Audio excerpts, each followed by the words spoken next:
The tragedy scene where Nuka finds himself buried under the rubble of a cliff was supposed to be an explosive moment. The culmination of hatred, the starting point of a blood feud. After all, this is Zira's eldest son, her heir, the leader of the Shram clan. But instead of rage, there was silence. Instead of revenge, a cold stare. No call for retribution, no shock, no accusations. Why?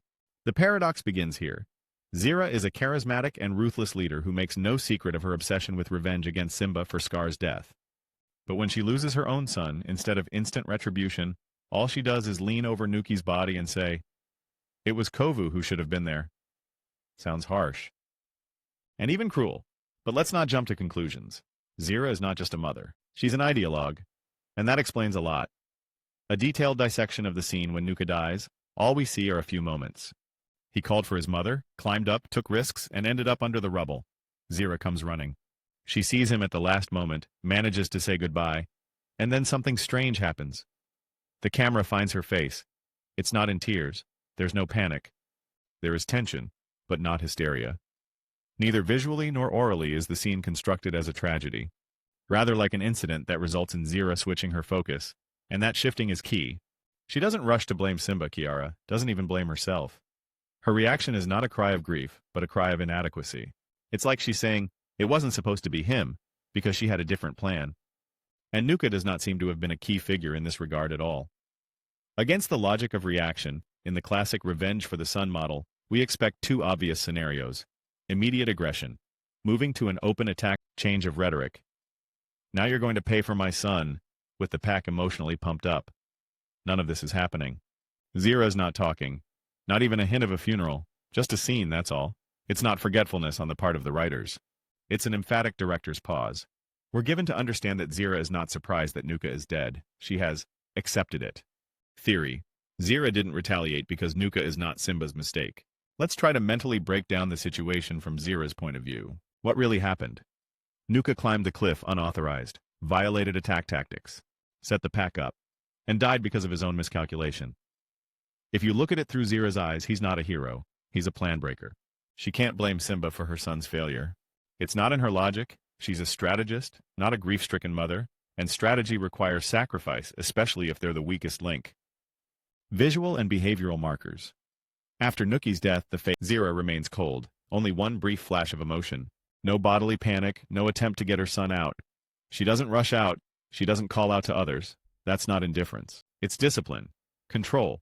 The words, "It was Kovu who should have been there," don't sound like a rebuke to Nuka, but a rebuke to fate, or your own miscalculation. She bet on the wrong man, and now she's paying the price. But that price isn't stopping her. On the contrary, she's reevaluating the game. She's changing the piece on the board. Why isn't it Simba's fault? If Simba had directly struck, given an order, or attacked Nuku personally, Zira would have a reason to act immediately. But Simba was only defending himself. Moreover, he was not there at all when Nuki was killed, and it breaks the cause is retribution model. Zira doesn't get the external culprit, and internally she can't afford to pity the weak. Even if it is her own son, that's why she doesn't say anything, because it makes no sense to avenge something that is not, in her logic, a crime. If Zira wasn't avenging Nuku, maybe he wasn't meant to be in charge at all. Maybe he was just a first attempt? Then it makes sense why she doesn't go into mourning, why she's not having a showy reaction, and why she's switching to Kovu so quickly. Not because she's not sorry, it's because the real game is just beginning. The next step is to figure out who Nuka really was in this game, and why he was too unreliable for Zira's strategic plans. When a leader loses his eldest son, it must change everything. The trajectory of plans, emotions, even the power structure of the pack. But Zira acts as if nothing critical has happened. She's literally through a scene betting on Kawa. Which brings up a disturbing thought. Was Nuka even her real choice? Nuka is the eldest son. It would seem that he should be the embodiment of Zira's will, the one who would take revenge, restore the clan, restore power. But after his death, Zira doesn't freeze in a daze. She doesn't lose control of the pack. She's not in mourning, she's looking at Kovu, and that's where it gets really creepy, because this isn't just a maternal switch. This is a strategic figure replacement. Who is Nuka? A portrait of a weak heir apparent. From the beginning, Nuka is shown as a character with internal conflict. He wants to be recognized but is forever in the shadows. He criticizes Kovu, is jealous of him, and doesn't hide his ambition. But it all feels more like teenage angst than the confidence of a leader. Outwardly, he is tall, thin, and has a sparse mane. Visually, he is the opposite of Simba, who is full of charisma and physical strength. His speech is hurried and nervous. The behavior is impulsive. Zira apparently sees this. She doesn't stop him from trying to prove himself, but she doesn't make a real bid either. The whole attack scene is Nuki's improvisation. And when he dies, Zira realizes this resource is exhausted. He wasn't the one to see the plan through. Why Kovu? And why right away? Zira's bringing up Kovu from a different angle. He's younger, but he's already in combat training. He has a mission. He's not just a son, he's the chosen one. This theme is emphasized by the direct text in the movie, "You were chosen by Scar himself." Of course, this is an ideological pit, but more important is the way Zira treats Kovu. Stern, cold-blooded, demanding. Not a hint of maternal softness. Unlike Nuki, Kovu is a project, not a child. After Nuki's death, Zira redoubles her efforts. Kovu must replace the failed asset. This decision is Zira's entire style as a manager. She's not building a relationship, she's building a scheme. Not love, but efficiency. Zira is not an emotional parent. Her parenting style is built on maximizing the usefulness of her offspring. Nuka, tearing up, but it's coming off. Kovu is silent, listening, practicing. In Zira's world, the winner is not the one who is passionate about power, but the one who knows how to wait and act according to a plan. The moment in which she switches to Kawa is key. It's not mourning, it's a reassessment. Which raises an uncomfortable question. Was Nuka ever a true heir in Zira's eyes? Visual details. Status drop. Before his death, Nuka appears next to Zira only sporadically. He doesn't participate in key strategic scenes. It does not receive special assignments. His role is to make noise, to question, to tease. Unlike Kovu, who is literally programmed by Zira to embed, even the camera works against Nuki. Close-ups of him are rare. His figure is more often on the side. It is not in the center. It is a visual marker. It is off the main line. The psychology of the unwanted firstborn. In lion packs, the first male is often displaced by the next, stronger male. This instinct is hardwired into nature. But in Zira's world, it works ideologically. Nuka is emotionally unstable, uncontrollable, jealous. Zira can't trust him with the plan, but Kovu can, because Kovu doesn't fight, he does. He's a tool. And that's the kind of character Zira appreciates. If we accept that Nuka was not seen as a major player, then his demise is not a disaster. It's a failure, a sacrifice, even, perhaps, a necessary lesson.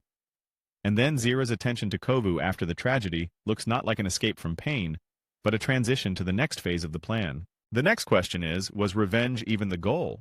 Or was Zira plotting a more elaborate scheme from the beginning? Perhaps Kovu wasn't needed to get revenge at all, but to infiltrate. Then Nuki's death is not the end of the game, but the beginning of the game for real. If Zira didn't seek revenge for Nuku, then the very idea of revenge wasn't directly related to him. It begs the reasonable question, why did she need revenge in the first place? The answer lies in the figure of Kovu. It is after Nuki's death that Zira makes a bet on her youngest son, and that bet seems not emotional but purely strategic. She needs Kovu not as a replacement, but as a tool of infiltration. His job is not retribution, but access to the center of power. In no episode does Kovu appear to be a direct vigilante. He doesn't talk about hate, he doesn't demand retribution for Scar, he doesn't bring up Nuku. All his behavior is aimed at fulfilling the task that his mother has laid in him. To infiltrate, to earn trust, to get closer to the king. Zira's plan becomes clear. She no longer attacks head-on. Instead, she uses an inside strategy. Not surprisingly, after Nuki's failure, her next attempt looks more sophisticated. Kovu is not just a son. He is the Trojan lion. His mission is to become part of Simba's pride parade, undergo a rite of passage, and then strike. This is evident from the moment Zira instructs him, you have to gain their trust. The words emphasize manipulation rather than sincerity. Kovu's entire training is built on deception, accommodation, control. He's not a warrior like Simba or Scar. He is a mask, and his strength lies in his invisibility. Zira's attitude toward Kovu is emphatically inhuman. There is no warmth in her voice. She does not embrace him, does not express affection. All you hear in their interactions is strictness and directiveness. This is not parenting, it is programming. Unlike Nuki, Kovu doesn't argue, isn't emotional, doesn't break ranks. He fits the format that Zira needs, nonchalant, malleable, controlled. Nuka once tried a forceful scenario and failed miserably. Zira is learning a lesson. She realizes that the old model doesn't work. Simba can't be defeated with an open attack. He has a strong environment, territorial advantage, and the loyalty of the pride. So we have to go in a different way. Through intimacy, through trust, through simulating peace. And Kovu, with his mild manners and kind face, is the perfect candidate for this disguise. It's curious how the contrast between Kovu and Simba becomes part of the strategy. Simba keeps his distance all the time, distrustful, withdrawn. Kovu, on the other hand, builds bridges, adapts, uses empathy. This wins Kiara's sympathy, and later the pride itself. In this way, Zira is trying to achieve what she lacks: trust. Kovu becomes not an avenger, but a mediator between hate and power. It is in this context that it becomes obvious that Nuka could never fulfill this role. He was abrupt, loud, aggressive. Such a type would immediately arouse suspicion. Zira realizes that her next move must be different, not forceful, but psychological. Kovu is her response to Nuki's defeat. This is no longer revenge but a regime change operation from within. Simba unwittingly provokes this scenario. His response to any manifestation of threat is rigidity. He pushes back, he suspects, he doesn't give it a chance. But it is precisely this tactic that makes him vulnerable. Where he is closed, Kovu can be open. Where Simba fears betrayal, Kovu offers trust. And that creates vulnerability. Zira knows that if the pride is to be attacked, it must be from within, and it must be through the leader's weak spot, fear. The key variable that Zira probably underestimated was Kiara. Her connection to Kovu came about not as part of a plan, but as a side effect. But she becomes the turning point of the entire story. It is Kiara who shatters the construct of Kovu's instrumental personality. He is no longer just... He's starting to make choices. And those choices are out of Zira's control. Here lies an important psychological shift. Zira's entire scheme is built on the belief that she is in control. She believes she can control behavior, emotions, reactions. But the moment Kovu falls in love, the system collapses. He's no longer part of the plan, he's human. And Zira didn't realize that feelings could be stronger than orders. Zira never avenged Nuku because he wasn't the target. Her real goal was to destroy Simba's power through an alternative mechanism, Kovu. And everything that happened before that was just preparation. In this context, Nuki's death becomes not a tragedy, but a motivation for a change of strategy. Kovu is not a continuer of revenge, but a new weapon in an old war. The next step is to find out why Zira didn't go all the way when the plan started to fall apart. Why, even after Kovu's escape, did she not retreat? But she didn't throw a final punch either. Perhaps it wasn't just the defeat of the plan, but the fact that Zira was beginning to lose control of the only thing she had left, her own ideology. When Kovu returns from exile and refuses to be part of the plot, it was supposed to be a moment of truth. Betrayal, a rupture, the occasion for the decisive blow. But once again, Zira does not do what is expected of her. There's no swift attack, no all-out mobilization. Even her own pack begins to waver. And instead of triumph or revenge, we see a drawn-out destruction, of strategy, of control, of Zira herself. Why? By the time Kovu fled, her system had cracked. The one tool she had invested everything in since Nuki's death was out of control.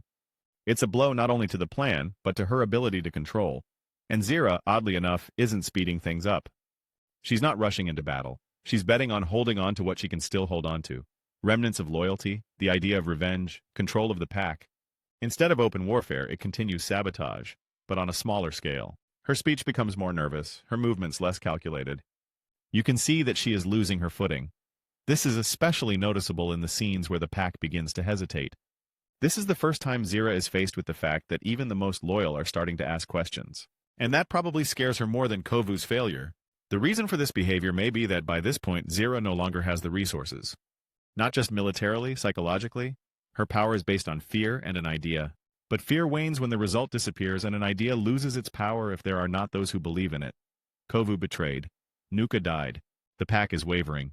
What's left? Zira's view of what's happening is that of a man who has believed for too long that he can control everything. She built an ideology. The world is divided into her own and her enemies. Scar was the victim, Simba is the tyrant, and she is the one who will bring justice. But when that scheme collapses, all that's left is emptiness. And instead of a grand finale, Zira becomes more and more withdrawn. Her aggression becomes reactive, unthinking. She doesn't attack for results. She attacks because she doesn't know what to do otherwise. An interesting moment is the final scene at the dam. In the classical structure of the story, this was supposed to be the apotheosis of revenge, a symbol of a leader's triumph or demise. But Zira does not triumph or even fight to the last man. She refuses to accept Ciara's help, and this decision seems irrational, but only at first glance. Zira could have survived. She could have kept the pack together. She could at least stay alive to continue the fight. But she makes a choice, not an outstretched paw, but an idea, not life but a phantom of control. It's not insanity. It is an extreme form of denial of reality. She cannot admit defeat because her whole self is built on the belief that she is right. Psychologically, it's a moment of brokenness. Zira doesn't die because she lost the battle. It disappears because it cannot withstand the collapse of its own ideology. And that's the tragedy of her character. She wasn't defeated by Simba. She wasn't broken by Kovu. She collapsed because she couldn't readjust. She couldn't recognize that the world had changed and her methods hadn't. The role of Simba is a curious nuance. He doesn't actively act against Zira. His behavior is reactive most of the time. He protects, he forbids, he exercises.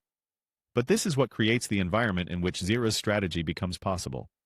His closure, his traumas, his fears give her space. But when Simba finally begins to change, primarily through Kiara, Zira's whole plan loses ground. It is built on the image of an enemy who is unable to forgive. And when the enemy suddenly offers forgiveness, the ideology loses its foundation. In that moment it becomes clear Zira never avenged Nuka. She was avenging the past, for the image of Scar, for the defeat, for the loss of power. But her whole scheme was too rigid to adapt. She couldn't readjust, couldn't forgive, couldn't let go. And when the plan fails, she has nothing left but pride, even her life, which she chooses not to save. The next step is to come to a conclusion, to put the pieces of the puzzle together, and ask the ultimate question, who was Zira really? A fanatic? A mother? Or a strategist who destroyed her empire herself? If you put all the fragments together, it becomes obvious. Zira did not avenge Nuka because Nuka was never a major figure for her. His death was not a personal tragedy. It was a functional failure in the design. Zira's plan did not collapse because of emotion. He was breaking down from a mismatch of details. Too weak a performer, too straightforward an attack, too strong an opponent. And in the end, a change of strategy. Cold, unsentimental. Kovu instead of Nuki. Introduction instead of attack. Idea instead of pain. Zira never acted out of emotion. She wasn't taking revenge like a mother who lost her son. She was building an ideology. Nuka, Kovu, the whole pack is not a family but a tool. She was building a system where every element is subordinate to the goal. To restore Scar's image, to regain influence, to bring down Simba's throne. And if an element fails, it is replaced. It's not cruelty, it's control. But control is Zira's. She believes she can calculate everything. That feelings can be eliminated and choices can be subjugated. And that's where her plan goes awry, because Kovu is not a machine but a living being. Because the pack isn't an army, it's a community. Because even Kiara, who she hadn't considered, becomes a variable that changes the equation. The moment Zira loses Kovu, she loses more than just a tool. She loses proof that she's right. The idea that everything can be directed, controlled, dosed is shattered. She is left alone with the remnants of a faith that no longer works. That's why she doesn't back down, even when the odds are zero. Not because she's stupid or evil, it's because she doesn't know how to live in a world where nothing can be guaranteed. The final scene is not the villain's demise. It is a moment of denial. Zira does not see herself in a world where forgiveness is possible, where an enemy becomes an ally, where a son makes his own choice. And that is perhaps the deepest tragedy of her character. She doesn't lose the battle. She refuses to give up on a world that no longer obeys her rules. So why didn't Zira avenge Nuka? Because Nuka was a resource, not a target. Because revenge wasn't emotional, it was political. Because Zira's loss was not caused by an outside force. It was the result of a belief in a system where everything must be subject to the logic of control. But life, as the story of Kovu and Kiara shows, defies logic. This is what makes Zira not just an antagonist, but a tragic figure. She wasn't a monster. She was the architect of a system that could not withstand a collision with true freedom. And in this context, the question, why didn't Zira avenge Nuku, turns into another. Did she have any need to avenge anyone at all, other than reality itself, which refused to play by her rules?